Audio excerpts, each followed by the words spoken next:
नमस्कार. जय महाराष्ट्र. मी डॉक्टर अनिल फळे. कोणत्याही परिस्थितीमध्ये राष्ट्रवादीचं विलिनीकरण होऊ नये यासाठी भारतीय जनता पार्टीने तटकरे, पटेल, भुजबळ आणि मुंडे यांच्या माध्यमातून जो डाव ऐन सूतक काळात खेळलेला आहे तो आता भारतीय जनता पार्टीवरच उलटणार याची अधिक शक्यता आहे. कारण की कोणत्याही स्थितीमध्ये एनडीए सोबत जायचं नाही आणि अजित पवारांनी 2029 पूर्वी महायुतीतून बाहेर पडायचं, त्यावर विलिनीकरण या संबंधी निर्णय ठरलेला होता. आता हे कसं काय या संबंधी आपण थेट विश्लेषण करतोय. दुसरा एक मुद्दा, ज्या वेळेला पार्थ पवार हे बारामतीमध्ये काल थांबले, ते थांबले नाहीत, त्यांना थांबवण्यात आलं की तुम्ही सुनेत्रा पवार ज्या वेळेला शपथविधी म्हणजे त्यांचं होईल त्यावेळेला तिथं उपस्थित राहायला नको असं भारतीय जनता पार्टीने सांगितलेलं होतं आणि तसं ऐकण्यात आलं. कारण कोणत्याही स्थितीमधली आपली जी प्रतिमा आहे ती डागाळायला नको की आम्ही कसे आहोत, आम्ही भ्रष्टाचाराला थारा देत नाही वगैरे वगैरे असं ते दाखवायचं. दुसरीकडे ही जी चौकशी आहे पार्थ पवारांची ती 6 फेब्रुवारीला त्याचा खारगे समिती निर्णय देणार आहे. आता तो निर्णय येईल की न येईल हा भाग वेगळा. आपण मुख्य जी चर्चा करतोय की अजित पवार हे एनडीए मधून म्हणजे खाली महायुतीमधून आणि दिल्लीतून एनडीए मधून बाहेर पडणार होते आणि त्यामुळे ते लक्षात घेऊन देवेंद्र फडणवीस महाराष्ट्राचे मुख्यमंत्री असं म्हणत आहेत की अजितदादांनी ना मला विलिनीकरणासंदर्भात काही सांगितलं होतं ना कोणती तारीख दिलेली होती. याचं कारण काय? कारण की अजित पवार यांनी महानगरपालिका निवडणुकीच्या दरम्यान स्पष्टपणे सांगून टाकलं होतं की 70,000 कोटी रुपयांचा घोटाळा असा माझ्यावर ज्यांनी आरोप केला, आज मी त्यांच्याबरोबर सत्तेमध्ये बसू शकतो काय याचा विचार करा. आणि भारतीय जनता पार्टी लुटारूंची टोळी आहे. दुसरीकडे सुप्रिया सुळे यांच्या सोबत 3 वर्षांनंतर एका व्यासपीठावर राजकीय दृष्ट्या अजित पवार आले आणि त्यांनी पत्रकार परिषद घेतली होती. आता प्रकाश आंबेडकर असं दरम्यानच्या काळात म्हणालेले की दोन्ही काका पुतण्यांनी म्हणजे शरद पवार आणि अजित पवारांनी भाजपला वेड्यात काढलेला आहे. आणि संजय राऊत यांनी असं म्हटलं होतं की अजित पवार लवकरच महायुती सोडून मविवामध्ये येतील, त्या दृष्टीने त्यांनी एक अंदाज व्यक्त केला. आपण तोच विषय बोलतोय कारण विलिनीकरण हे झालं नाही पाहिजेत. कारण की शरद पवार कोणत्याही परिस्थितीमध्ये एनडीए मध्ये येणार नाहीत आणि ते जर आले नाहीत तर आपल्याला प्रबळ प्रबळ विरोधक हे निर्माण होतील. जसं लोकसभेमध्ये आपल्याला सहन करावं लागलेलं आहे तसंच सामोरं जावं लागेल. त्यामुळं हा सूतक काळातला राजकीय बॉम्ब फोडण्यात आलेला आहे. त्याविषयी आपण थेटपणे बोलतो. दर्शकांना विनंती की चॅनल सबस्क्राईब करा, सबस्क्राईबचं बटन दाबावं आणि आपली प्रतिक्रिया बिनधास्तपणे नोंदवावी. तटस्थ भूमिकेतून स्वतंत्र पत्रकारिता म्हणून सर्वसामान्यांच्या दृष्टिकोनातून आपण चर्चा करत असतो. हे बघा, शरद पवार आहे जे राजकारणाचं जे बाळकडू त्यांनी त्यांच्या घरामध्येच प्यायलेलं आहे. त्यांच्या आई शारदा आई या जिल्हा लोकल बोर्डाच्या त्यावेळेला 1938च्या दरम्यान या सदस्य होत्या. त्यावेळेला त्याच्यानंतर शरद पवारांचा जन्म झालेला. मग त्यांच्या घरामध्ये शेतकरी कामगार पक्षाचं वातावरण होतं. परंतु शरद पवार हे पंडित नेहरू आणि महात्मा गांधींच्या विचारसरणीचा समर्थक म्हणून ते काँग्रेसशी एकनिष्ठ राहिले. ते आजपर्यंत त्या विचारधारेशी. आणि मग आता ज्या वेळेला उतार वय आहे अशा वेळेला केवळ राजकीय फायद्यासाठी किंवा सत्तेसाठी आपण जर महायुतीमध्ये गेलो, वर एनडीए मध्ये गेलो तर आपल्या विचारधारेला अर्थ राहणार नाही अशा भूमिकेचे आहेत असे त्यांच्या एका वरिष्ठ सहकार्याने मला सांगितलेलं आहे. आणि त्यामुळं आज जे काही बोललं जात आहे भारतीय जनता पार्टीकडून, मुख्यमंत्री ज्या पद्धतीने बोलत आहेत त्याचं कारण ते आहे. जर लक्षात घ्या, आपण अलीकडच्या व्हिडिओमध्ये बोललेलो आहोत की जे विलिनीकरण जे ठरलेलं होतं ते दोन मुद्द्यावर चर्चा झालेली होती, की कशा पद्धतीने सुप्रिया सुळे केंद्रात मंत्री, मग त्या झाल्यानंतर गटनेते सुनील तटकरे, मग तटकरेंना वाटलं की आता मंत्रीपद आपल्याला मिळणार नाही. प्रफुल्ल पटेल यांचा प्रश्नच नव्हता, त्यांना ना राष्ट्रीय अध्यक्षपद ना कुठलं मंत्रीपद, कारण ते त्यांनी याआधी नाकारले. आणि मग आता संधी चालून आलेली आहे, तिकडे अंत्यसंस्कार होत आहेत, राख सावडली जात आहे. काही असो, दुखवटा शासनाने घोषित केलेला असो, आता तातडीने एक कारण द्यायचं. काय कारण द्यायचं? जसं मुख्यमंत्री देवेंद्र फडणवीस स्वतः देत आहेत. काय देत आहेत? की बघा, राजीव गांधी यांनी इंदिरा गांधींच्या दुर्दैवी हत्येनंतर कशी तात्काळ शपथ घेतली होती, त्याप्रमाणे घटनात्मक पद आहे वगैरे वगैरे, ते असं सांगितलं जात आहे. हे बघा त्यावेळीची परिस्थिती. आणि मग एरवी तर काँग्रेसबद्दल आग उकली जाते, परंतु इथं सोयीनुसार उदाहरण दिलं जातं. आणि स्वतः मुख्यमंत्री देवेंद्र फडणवीस ही अतिशय चाणाक्ष, विकासाभिमुख आहेत, जबाबदार आहेत. ते अर्थसंकल्प मांडू शकतात, जसं त्यांनी घोषित केलेलं आहेच आहे. आणि सरकारला कुठेही त्याला हानी पोहोचत नव्हती, घटनात्मक गोष्टी होत्या.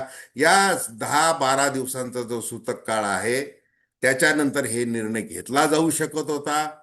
आज हे राजकारणाची एवढी जी पातळी, नीच पातळी गेलेली आहे, ती एकाच कृतीमुळे गेलेली आहे. ती कृती म्हणजे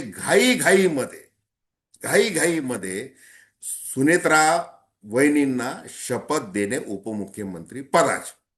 त्यांना उपमुख्यमंत्री पद देऊ नये असं कोणत्याच मताच्या कुणी असायचं काही कारण नाही, परंतु ते ते त्या पद्धतीने दिलं, त्याच्यावर हा सगळा गोष्ट आहे. आता बघा, सुनील तटकरे, प्रफुल्ल पटेल हे कसे भ्रष्टाचाराने बरबटलेले आहेत. यांच्यावर विमान घोटाळा असेल, बेहिशोबी संपत्ती असेल, याच्या आजही गोष्टी आहेत कागदावर. दुसरीकडे हसन मुश्रीफ घ्या, आता छगन भुजबळांची सुटका झालेली आहे. बाकीचे सगळे जे नेते आहेत ते ईडीच्या भीतीने तिकडे गेलेले, ईडीग्रस्त नेते गेलेले. आणि आता अजित पवार यांनी शरद पवारांच्या विचारांशी आपली नाळ कधीही तुटणार नाही, आपलं नातं कधीही तुटणार नाही. आणि यासाठी जो एक राजकीय निर्णय दोन्ही पक्षाच्या विलिनीकरणाचा घेतला होता, आणि तशी त्यांची मानसिकता ज्याप्रमाणे त्यांनी उघडपणे बोलून दाखवली होती, आणि काही लोक विरोध करत आहेत हे देखील सांगितलं होतं. आता 2029 पर्यंत कोणत्याही निवडणुका नाहीत हे लक्षात घ्या. मग आपण जर भारतीय जनता पार्टी म्हणतीये आणि अभिमानाने सांगते, बघा आम्ही आमच्या महायुतीतल्या पक्षाला असं ऐन संकट प्रसंगी कसं सांभाळतोय हे सांगितलं जात आहे. आणि मग आता जर आपल्याला पुढचे 3 वर्ष, म्हणजे हसन मुश्रीफ यांचा किस्सा तुम्ही एकदा आठवा, काय घडलं होतं कोल्हापूरला, की त्यांच्या पत्नी ज्यावेळेला ईडीच्या धाडी पडत होत्या त्यावेळेला त्या आक्रोशाने बाहेर येऊन बोलल्या होत्या की आम्हाला एक वेळ गोळ्या घाला पण असा काही मानसिक त्रास देऊ नका, असं त्या म्हणल्या. आणि मग हे सगळं वाचवायचं आहे, हा त्रास सगळा वाचवायचा आहे. त्यासाठी आपल्याला काय करावं लागणार आहे? सत्तेमध्ये राहावं लागणार. आणि आता आपल्या पाठीशी काही अजित पवार नाही आहेत. मग आता आपल्याला म्हणजे खाली मान घालून भारतीय जनता पार्टी म्हणल तसं आपल्याला वागावं लागणार आहे. ही मानसिकता झालेली आहे. आणि त्याच्यामुळे आता सुप्रिया सुळेंचं ऐकायचं नाही आपल्याला, यांचं शरद पवारांचं ऐकायचं नाही. आणि उलट असं सांगायचं आहे, पवार कुटुंबामध्ये भेद असा निर्माण करायचा आहे की बघा, हा जो पक्ष अजितदादा पवार यांनी मोठ्या कष्टाने उभा केला, तो आता आपल्या ताब्यात घेण्याच्या दृष्टीने हे बाप लेख हे प्रयत्न करत आहेत. मग त्या पद्धतीने ट्रोलिंग सुरू झालं, तशी रचना सुरू झाली. त्या सगळ्या ज्या अपघाती सगळं जे नाटक झालं, म्हणजे अपघात झाला त्याच्यानंतर जे राजकीय जे नाटक झालं, त्याच्यामध्ये सगळ्या विचारधारांना काय केलेलं आहे, सरणावर टाकून दिलेलं आहे. आणि अशा पद्धतीने ते चाललेलं आहे. आणि जसं सुरुवातीला सांगितलं की पार्थ पवार हे शपथविधीला का नाही, कारण की पार्थ पवार जर आले तर आपल्याला म्हणजे आपण जे बोलतोय आपण चौकशी वगैरे हे काय करावं लागेल, आपल्याला त्याच्यावर पुन्हा बोल लावण्यात येते. जसं बघा भारतीय जनता पार्टीची मातृसंस्था राष्ट्रीय स्वयंसेवक संघ, त्या पांचजन्य याच्यामध्ये काय आलं होतं, विवेकमध्ये काय आलं होतं, ह्या लेख आले होते अजितदादा पवार यांच्या विरोधात. मग ते ह्या आपल्या विचारधाराशी न जुळणारा माणूस, आणि अगदी पंतप्रधान नरेंद्र मोदी यांनी काय भाषण केले होते, जेल में डालेंगे वगैरे, ते सगळं ते झालेलं आहे. मग त्याचा विचारला गेला जा, आणि मग याचा अर्थ की कुठलाही गुन्हा सिद्ध करू शकत नाही, आरोप सिद्ध करू शकत नाही. केवळ आम्ही तुमची राजकीय अपरिहार्यता म्हणून तुम्हाला सत्ता स्थापन करण्यासाठी सोबत करावी आणि मविवाच्या मतामध्ये फूट पडावी महाराष्ट्रामध्ये, म्हणून अजित पवारांबद्दल प्रेम होत, बाकी काही प्रेम नव्हतं. मग ते सगळं सिद्ध झालेलं आहे आणि आता तेच केलं जात आहे. आता तेच केलं जात आहे की बघा आमचं किती प्रेम होतं आहे आणि राहणार आहे. आमची देवेंद्र फडणवीस म्हणाले बघा आमची कशी मैत्री होती, आमचे काय संबंध होते वगैरे वगैरे, ते सगळं सांगितलं. हे सगळं आहे.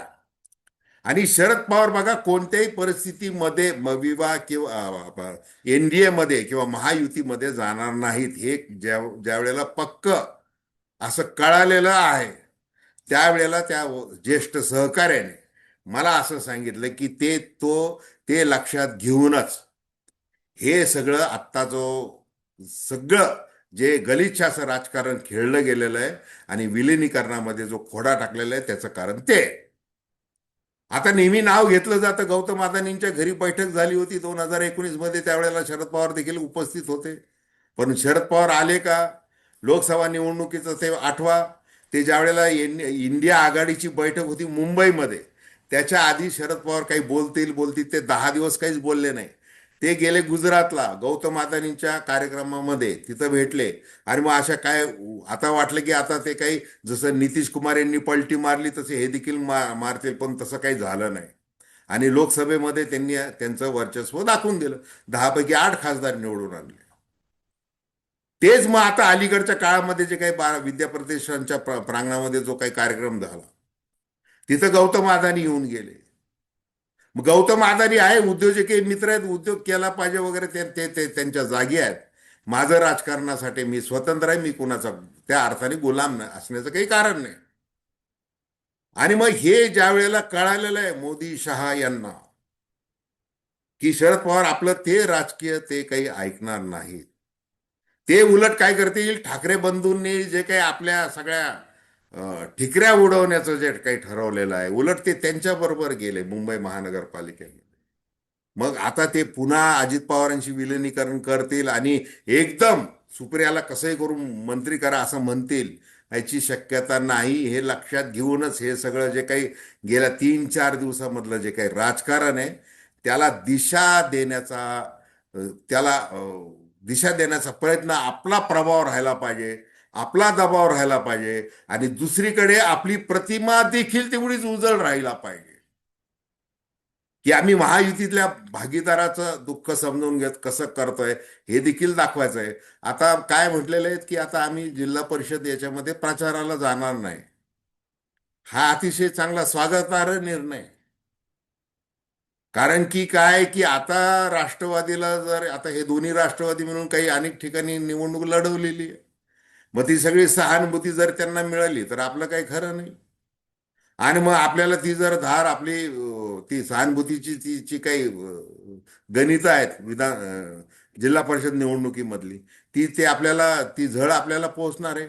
मग ती झळ कमीत कमी पोहोचावी म्हणून बघा आम्ही कसे येत आहोत, आम्ही तो पक्ष सांभाळतोय अजितदादांचा, आम्ही प्रचाराला येत नाही, हे असं सगळं दाखवायचं, असं हे सगळं आहे. आणि राजकारण हे निष्ठुर असतं, भावनाशून्य असतं वगैरे वगैरे, ते काही नव्याने सांगण्याची गरज नाही. आणि तेच सुनील तटकरे, प्रफुल्ल पटेल, भुजबळ, मुंडे, देवेंद्र फडणवीस हे यांनी सगळं ते दाखवून दिलेलं आहे. हेच महाराष्ट्र बघतोय, एवढंच. तर धन्यवाद.